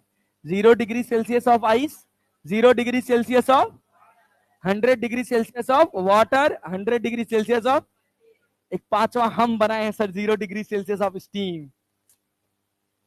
सर देखे तो है बर्फ में से भाप निकलता है, 0 डिग्री सेल्सियस पे ही है ना? पता नहीं। ए भाई सुनो सुनो सुनो सुनो सुनो, इधर ध्यान दो। क्या कह रहे हैं अपन भाई? फाइनल मिक्सचर में इन दोनों के बीच में दो इंटरमीडिएट संभव है। मेरा मन करे तो मैं कुछ भी मान सकता हूं। मैं मान सकता हूं 10 डिग्री सेल्सियस ऑफ वाटर, लेकिन उससे हमको कोई फायदा नहीं होगा, बस हमारी गणित कठिन होगी। ठीक है ना? थोड़ा हमारे लिए समझना मुश्किल होगा। इस वजह से हम हमेशा इक्विलिब्रियम वाले पॉइंट को मानते हैं जहां फेज चेंज हो रहा है। तो यहाँ पे दो चीजें मानी जा सकती हैं, या तो आप मान सकते हो 0 डिग्री सेल्सियस ऑफ वाटर, या मान सकते हो 0 degree Celsius of ice. Answer में कोई चेंज नहीं होगा। तो हम अपनी इच्छा अनुसार मान लिए 0 डिग्री सेल्सियस ऑफ वाटर। कितने ग्राम का है? 300 ग्राम। 300 ग्राम का। क्लियर है? सोचो ये कितने डिग्री सेल्सियस में था? यहां से ये क्या बना है? 0 डिग्री सेल्सियस ऑफ वाटर। तो इसने हीट दी है कि हीट ली है? दी है कि ली है? लिया है। अरे भाई ठंडा हुआ है ना, तो ये हीट देगा, ये हीट देगा। कितना हीट देगा? Q बराबर ms डेल्टा टी। कितना हीट देगा? मास कितना है? 200। S कितना है? S कितना? 1/2। डेल्टा टी कितना? क्या 8000 हो जाएगा? और बुरा ना मानो तो क्या मैं 8 किलो कैलोरी लिख सकता हूं? कोई डाउट किसी को यहां तक? No sir. ये डायरेक्टली ये बनेगा या बीच में एक इंटरमीडिएट भी आएगा? अरे आएगा ना। क्या बनेगा? 0 डिग्री सेल्सियस ऑफ आइस। कितने ग्राम का? 100 ग्राम। क्यू बराबर ms डेल्टा। मास कितना हो? 100। s कितना है? ये कितना है? कट जाएगा क्या? मास 100 है ना, तो यहां 10 हो जाएगा। कितना? 1000 की 10,000? 1 किलो कैलोरी लिख लें। अब फिर क्या यहां से ये बनेगा? तो Q बराबर m इंटू एल, मास कितना है, एल कितना है, क्या 8000 हो जाएगा, क्या 8 किलो कैलोरी लिख लें, लिख दे रहे, सॉल्व कर दे रहे, वरना तुम कहोगे सर ये अचानक से 8 कहां से पैदा हो गया, गिवन गिवन था क्या सर, 100 और एल बराबर कितना 80, ये कितना हो गया 8000, मतलब कितना 8 किलो क्या। अब समझो तुम हो दलाल, तो क्या हो दलाल, दलाल जानते हो ना, अंग्रेजी में ब्रोकर कहते हैं, अंग्रेजी में बुरा नहीं लगता है, नहीं हिंदी में बुरा लगता है, वैसे जानते हो दलाली सबसे तगड़ा धंधा है, सबसे ज्यादा पैसा दलाली में है, हा? मतलब मैं बता रहा हूं कि एक हमारे अंकल जी हैं, वो प्रॉपर्टी में दलाली करते हैं, वो शुरू किए थे जब अपना बिजनेस शुरू किए थे तो एक साइकिल से शुरू किए थे, उनके पास एक साइकिल थी, प्रतापगढ़ के रहने वाले थे, प्रतापगढ़ से चलते थे रेलवे स्टेशन पर, वहां एक साइकिल छोड़ते थे और फिर एक साइकिल रखे थे चारबाग रेलवे स्टेशन लखनऊ, रोज अप डाउन करते थे, और दलाली का धंधा ऐसा सेट हुआ कि आज लखनऊ का कोई ऐसा प्रीमियम कॉम्प्लेक्स नहीं है, कोई ऐसा प्रीमियम मॉल नहीं है जहां उनकी प्रॉपर्टी ना हो। अभी अपने बेटे की शादी की है भाई साहब, मर्सिडीज मेबैक मिली उसको दहेज में, 3 करोड़ की आती है? तो वही बात है, सोचो शुरू कहां से किया, तो पढ़ना छोड़े दलाली करें, हर चीज का एक समय होता है, वो समय निकल गया, प्रॉपर्टी का वो समय था जब अर्बनाइजेशन बहुत तगड़े से हो रहा था भारत में, अब उसका थोड़ा फेज चेंज हो गया अभी, लेकिन बिहार में अपॉर्चुनिटी है,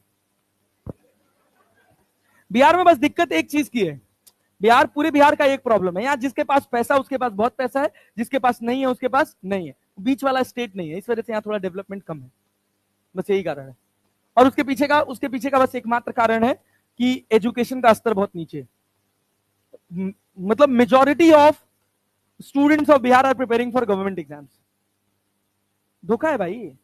अबे तुम सोचो ना, सरकारी नौकरी का क्या मतलब, अभी तुम सरकारी नौकरी पा जाओगे अगर तुम ईमानदारी से कमाने पे आओ, तो पहले तो मेजोरिटी में लोग एसएससी की तैयारी कर रहे हैं, सबसे ज्यादा लोग एसएससी की तैयारी कर रहे हैं, एसएससी में जो सबसे टॉप क्लास का पे स्केल होता है वो होता है 5200 ग्रेड पे, जो 5200 ग्रेड पे पहुंचेगा वो बिहार का लड़का होगा ही नहीं, बहुत कम चांस है, क्योंकि अंग्रेजी इतनी भौकाली आती है कि वो जो ऊपर उधर डीयू बैठ के तैयारी कर रहे हैं ना, वो जाते हैं कस्टम पकड़ते हैं, एक्साइज पकड़ते हैं, वो टॉपर्स होते हैं।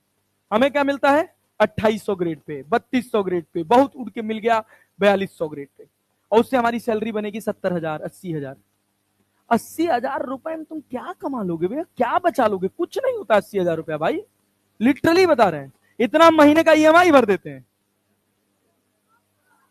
मतलब सही बात है यार, कुछ नहीं होता इतना भाई, तो इससे गरीबी नहीं हटेगी, बट फिर भी थोड़ा स्तर ऊपर उठेगा। तो वही है ना कि जैसे जैसे लोग, जैसे बिहार एक ऐसी जगह है जहां पर अगर आप कोई सा भी धंधा खोल दो ना, सब चल जाएगा, सब चल जाएगा लिटरली, क्यों, हाँ नहीं बिजनेस ही तो नहीं है, बिजनेस होता तो आज ये स्थिति ही नहीं होती, बात ये है ना कि यहां आप बिजनेस कर नहीं सकते, ईज ऑफ बिजनेस नहीं है, रिसोर्सेस नहीं है, क्यों बाहर भाग के जा रहे हो भाई, यहीं का लड़का जब नोएडा जाएगा तो वो कॉर्पोरेट में ऐसे कॉलर खड़ा करके फ्लेक्स मारेगा, समझ रहे हो ना, और जब वही बिहार में आए हैं कहा रे, ये चेंज है, ये बदलाव ले आना पड़ेगा, जब ये बदलाव आएगा तब बिहार बेहतर बनेगा, और तुम ही लोग बिहार को बेहतर बना सकते हो, ये बात जान लो। एजुकेशन हब के नाम पे पटना में बस खाली बेवकूफी है, मैं लिटरली बता रहा हूं, बस केवल लोगों को बेवकूफ बनाया जाता है, धर के बेवकूफ बनाया जाता है, हमको हमको आज मौका मिले पटना छोड़ के जाने का, हम आज भाग जाएंगे, सही बता रहे हैं, और बांधे हैं बस केवल, कंप्लीट करके जाएंगे यार, काय टेंशन ले रहे। अरे भाई इतनी अपॉर्चुनिटी आई थी इस बीच में, इतनी अपॉर्चुनिटी आई थी, धोखा थोड़ी देना है यार, सिलेबस खत्म करके जाएंगे, समझ रहे तो, नहीं यहां से नहीं जाएंगे, हाँ बहुत पहले आ गया था, बहुत पहले, जब हम संकल्प भारत ज्वाइन किए थे तो उसके 2 से 3 दिन बाद आ गया था, और वो भी एलन डिजिटल से, अन अकेडमी तो जब चाहे तब चले जाएंगे, अन अकेडमी के, अन अकेडमी कोई कोचिंग साल है, कॉर्पोरेट का चिरकुटाई, अरे तो यार मुझे लगता है कि ये जो टीम है ना, ये टीम बहुत अच्छी है as compare to competition point of view, as compare to effort point of view, as compare to जो भी कह लो, हर चीज में मुझे लगता है कि ये टीम बहुत बेस्ट है, ऐसा लगता है मुझे। मतलब मैंने इस टीम को स्क्रैच से मेहनत करते देखा है। सामने जो दिखता है वो अलग बात है, और जो पीछे है वो बहुत अलग बात है। मैं तरुण सर जैसा इंस्पिरेशनल टीचर आज तक अपने जीवन में कोई देखा ही नहीं था। मतलब वो आदमी अपना मोबाइल फोन लेके, जैसे क्लास लेक्चर खत्म हुआ तो लेक्चर पढ़ाते पढ़ाते अगर उनको ये लगा कि ये 4 सवाल इस लेक्चर में नए बन सकते हैं, तो वो व्हाट्सएप पे वो 4 सवाल टाइप करके अपने आप को भेज लेते हैं, फिर भेज के उसको प्रिंट आउट करवा लेते हैं। तो this is emotion, it is kind of emotion. मैं बता तो रहा हूं कि मैं 1 रुपए के मॉनिटरी बेनिफिट पे संकल्प भारत नहीं ज्वाइन किया था। 1 रुपए का मॉनिटरी बेनिफिट नहीं था। बस ये था कि मैं जो काम कर रहा था पिछले 4 साल से करते करते बोर हो गया था। हर साल वही 380 बच्चा, 390 बच्चा, पिछले 3 साल से बढ़ ही नहीं रहा था। बहुत एफर्ट मार रहा था, टीम ही नहीं बड़ी हो पा रही थी। 1-2 लोग को मैं एलिमिनेट करने की कोशिश कर रहा था, लेकिन वो स्टेक होल्डर्स थे तो मैं उनको एलिमिनेट नहीं कर पाता था। तो इस चक्कर में बेवकूफी चलती थी, हटा नहीं पाता था, फ्रस्ट्रेट हो गया था। तो उस फ्रस्ट्रेशन को साइड करने के लिए तो मैंने फिजिक्स वर्सेस स्टार्ट किया था तब तक। और जब ये वाला वीडियो आया था, अपना कंट्रोवर्सी वाला जो वीडियो आया था जिसमें अपने ये आ गए थे, आदित्य आनंद सर आ गए थे, तो हमारे ऑफिस में ऐसे चला होता, टीवी लगी हुई थी, हमने टीवी ऑन किया, वही यूट्यूब पे सबसे पहला वीडियो दिखा, क्योंकि वो ट्रेंडिंग में था उस समय। हमने वो खोला, हम खुद देख के मजाक उड़ा रहे थे कि क्या पागल आदमी है यार, देखो पैसा कमाने के लिए किस हद तक गिरे जा रहे हैं। मतलब ऐसा था, लेकिन वो मेरा नेगेटिव पॉइंट ऑफ व्यू था। फिर उसके बाद लगभग 5-6 दिन बाद, 7 दिन बाद हम ऑफिस में बैठे थे, शाम के 4:30 या 5 बज रहे थे, और तरुण सर का लाइव वॉचिंग चल रहा था। लगभग 12-13 हजार बच्चे उस समय लाइव पढ़ रहे थे। अगले दिन मैं सुबह 8 बजे पहुंचा हूं रिकॉर्डिंग करने, और मैं टीवी खोला हूं, मैं देखा हूं अभी भी वो लाइव स्ट्रीम चल रही है, और अब एमडी सर पढ़ा रहे। फिर शाम को वो 4 बजे तक चला था, 24 घंटे का पूरा लाइव स्ट्रीम था। क्या पागल आदमी है भाई। मतलब उस दिन हमने पूरे दिन ऑफिस में यही डिस्कस किया था कि भाई 12 घंटा कौन पढ़ाता है यार। वो खड़े होकर लपेटे पड़े। और उसके जस्ट 2 दिन बाद मेरे पास संकल्प भारत का ऑफर है। तो ऐसा था ना कि जब आपसे नियति चाहती है कि आपको एक जगह से निकाल के दूसरी जगह पहुंचाना, तो अपने आप बना देते। मतलब मैं बताऊं, मैं उसके पहले, उस कंट्रोवर्सी के पहले, इसमें से बस केवल बाबा को जानता था, एमएसएम सर, क्योंकि बच्चे थोड़ा सा, हमारे यहाँ सबसे ज्यादा प्रॉब्लम मैथ्स का था, थोड़ा ऊपर नीचे होता था, तो बच्चे बाबा से बहुत पढ़ते थे पीडब्ल्यू में। तो बाबा को मैं जानता था बस, और किसी को नहीं जानता था। वीटी सर को भी नहीं जानता था, किसी को नहीं जानता था। तो थोड़ा सा इंटरेक्शन यूट्यूब वाला कम था, और एक हम प्रेफरेंस भी डालते थे ऑफलाइन सेटअप पे कि यूट्यूब बकवास चीज है। और वास्तविकता में है भाई, यूट्यूब से पढ़ के तुम सेलेक्ट नहीं हो सकते, सिंपल सी बात। अगर तुम बहुत डेडिकेटेड नहीं हो तो तुम्हारे जीवन में डिस्ट्रैक्शन नाम की कोई चीज ही नहीं है, तो यूट्यूब एक ऐसी चीज है कि जहां से तुम कुछ भी बन जाओ। लेकिन अगर तुम खोले हो पढ़ाई का वीडियो, उसके नीचे एक कोई फनी वीडियो आया, गाने का वीडियो आया, कुछ उल्टा पुल्टा है, तुम टैप करके वहां चले गए, तुम कभी सेलेक्ट नहीं हो सकते, कभी नहीं हो सकते, कोई चांस नहीं। समझे ना। तो ऐसे ही है, नियति है। फिर उसके बाद भाई इन लोगों ने, मतलब मुझे तो बहुत इंस्पायर किया है भाई, बहुत इंस्पायर किया। मैंने कभी सोचा नहीं था कि मैं कभी 13 घंटे लगातार पढ़ा सकता हूँ, 12 घंटे लगातार पढ़ा सकता हूँ। मेरा रिकॉर्ड है, मैं 17 घंटे लगातार पढ़ा हूँ जिस दिन मॉडर्न फिजिक्स का सेशन था।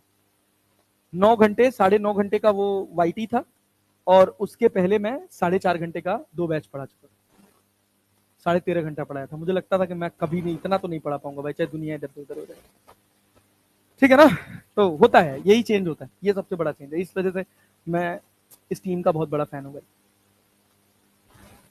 चलो आओ देखो, यहां पर अगर तुम ध्यान से देखो तो मैंने कहा था तुम दलाल हो। क्या हो भाई? दलाल। दलाल ही सोचो कहां से कहां आ गए हम लोग। सारा बहकाऊ मास्टर, बहकाऊ बच्चे। यहां देख, यहां देख, यहां देख, यहां देख, यहां से ये ठंडा हुआ ना, और ये गर्म हुआ। अरे हुआ ना, ये ठंडा हो रहा है और ये गर्म हो रहा है। जो ठंडा हो रहा है वो हीट दे रहा है, और जो गर्म हो रहा है वो हीट ले रहा है। तुम हो दलाल। तुम क्या हो? दलाल। तुम यहां से जितनी हीट लोगे, यहां उतनी हीट दोगे। ना तो तुम ज्यादा दे सकते हो, ना तो तुम कम। क्लियर है ना? अब सोचो, तुमने यहां से लिया कितना? 8। कितना लिया? 8। 40 कहां लिया? कितना लिया? 8। और यहां दिया कितना? 8 की 9? अरे 8 ये और 1 ये, कितना दिया? 9। कुछ एक्स्ट्रा दे दिया क्या? कितना? कितना? क्या वापस लोगे? तुम ना तो एक्स्ट्रा दे सकते हो ना तो एक्स्ट्रा, अगर तुमने एक्स्ट्रा दिया है तो तुम वापस लोगे, और अगर तुम्हारे पास कुछ बच गया तो तुम वापस दोगे। यही गेम है पूरी कैलोरीमेट्री का। तुमको कभी हीट लॉस, हीट गेन, इनके चक्कर में पड़ना नहीं। अरे क्लैरिटी है ना? अभी तक यहां जितनी बात लिखी है ये सब समझ आ रहा है? यहां से हमने कितना हीट लिया है जी? 8। कितना लिया है? यहां दिया कितना है? 9। कितना दिया है? एक एक्स्ट्रा दे दिया है क्या? तो जो मैंने अपने फाइनल मिक्सचर को एक एक्स्ट्रा दिया था वो मुझे वापस चाहिए। 0 डिग्री सेल्सियस ऑफ वाटर है। अरे क्लियर है ना? कितने डिग्री, कितने ग्राम का है? 300 ग्राम का। इससे हमको कितना वापस चाहिए? 1000 कैलोरी। क्या निकालना पड़ेगा 1000 कैलोरी? क्यों निकालना पड़ेगा? क्योंकि हमको मिला कितना था? 8, और ये मिक्सचर बनाने में हमने दिया कितना है? 9। क्या हमको 1 वापस चाहिए? जो मैं 1 कैलोरी वापस निकालूंगा वो क्या करेगा पानी को? सोच के बताना। 0 डिग्री सेल्सियस ऑफ वाटर है, इससे जब और हीट निकालोगे तो क्या ठंडा करेगा? ठंडा करेगा तो इसका टेम्परेचर घटेगा कि इस जगह से फेज चेंज होगा? सोचो सोचो सोचो सोचो। वाटर से जब तक पूरा आइस नहीं बनेगा तब तक टेम्परेचर घटने वाला? घटेगा नहीं। बात समझ पा रहे हो ना? नहीं आ रहा है? कितना कैलोरी बाहर निकाले हो? 1000 कैलोरी। कितना कैलोरी? ये 1000 कैलोरी इसमें से कुछ पानी को क्या बना देगा? आइस। क्या बना देगा?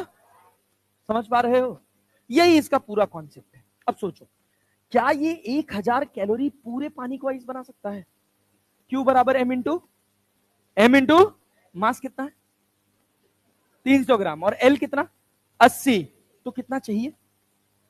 24,000 कैलोरी। और तुम ले कितना रहे हो? मतलब पूरे को तो आइस, कुछ ही हिस्से को तो आइस बना पाएगा। कितना हिस्सा? क्या लिखोगे? Q बराबर m इंटू एल। कितना ले लिए हो? 1 किलो कैलोरी। कितना लिए हो? तो 1 इंटू 10⁻³ ले लें।